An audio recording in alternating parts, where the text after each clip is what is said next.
souhaité organiser notre chantier naturellement en intégration au site, mais M. Cambon va mieux vous l'expliquer que moi, en le respectant, notamment son dénivelé, puisque au sommet se trouve un oppidum et que tout l'effort de nos architectes, notre maîtrise d'œuvre, a été d'imaginer un bâtiment qui s'inscrive dans ce relief naturel et qui s'étage le long de la colline pour justement garder et préserver pour nous la vue sur les Pyrénées, puisque c'est l'avantage de la façade sud, et surtout depuis l'oppidum, que l'hôpital soit un peu encaissé dans la colline et ne se décrive pas comme une énorme masse dans ce terrain ou cet ensemble rural.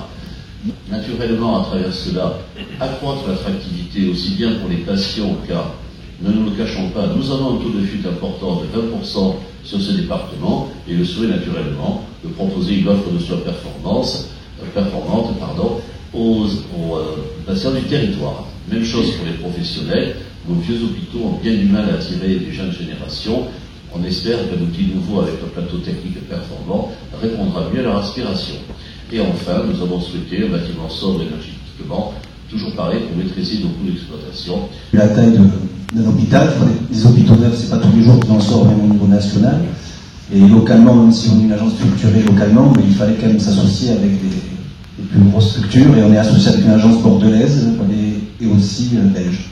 On va les citer juste pour... Il y a TLR, une agence de 80 personnes, et Archipelago de 140. Voilà, pour vous dire à peu près la taille des neurones qu'il faut pour imaginer tout ça, un petit et exceptionnel.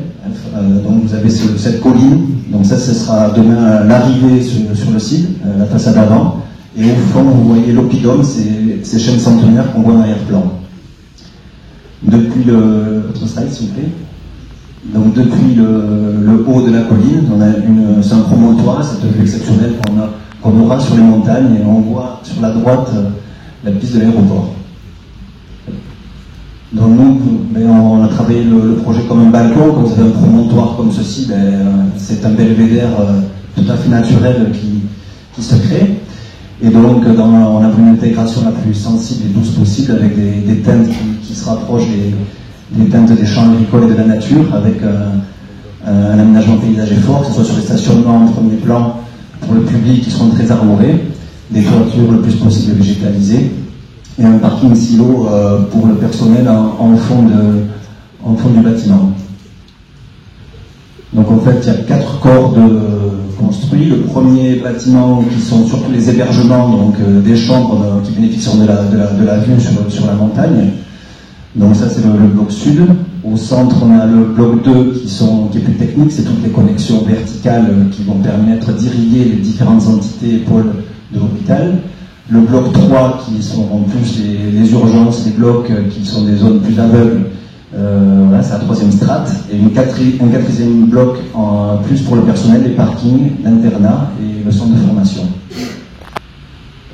Donc là, cette coupe, la flanque de colline vous montre un peu l'envergure et l'emprise du bâtiment. Donc ça veut dire que demain, les entreprises de TP, au niveau terrassement, elles auront du boulot.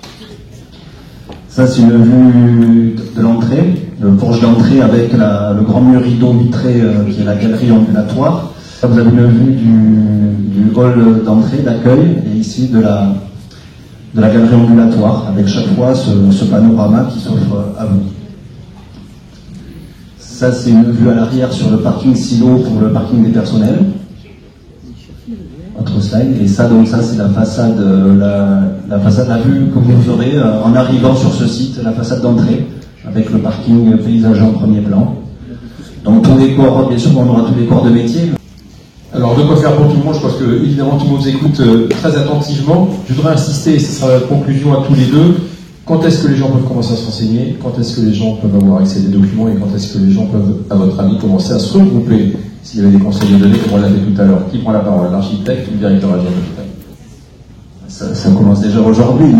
Voilà, donc c'est bon. En cours, comment dire, je vous disais, d'expertise avec tous les services concernés, mais vraisemblablement, si nous n'avons pas de difficultés particulières à rencontrer ou aléas, notre appel d'offres donc se prévoit plutôt sur la fin de l'année 2025, donc cela laisse l'année 2024 et 2025 pour commencer à préparer le regroupement ou l'effort des entreprises, car nous aurons certainement des macrolos donc sans doute des combinaisons que vous connaissez sur notre chantier, assez classique, hein, VRD, gros œuvre, étanchéité par exemple, voilà ce qui peut être donné. Et ensuite la nécessité d'une force de frappe, parce que l'ampleur effectivement du bâtiment montre tout le travail qui nous attend dans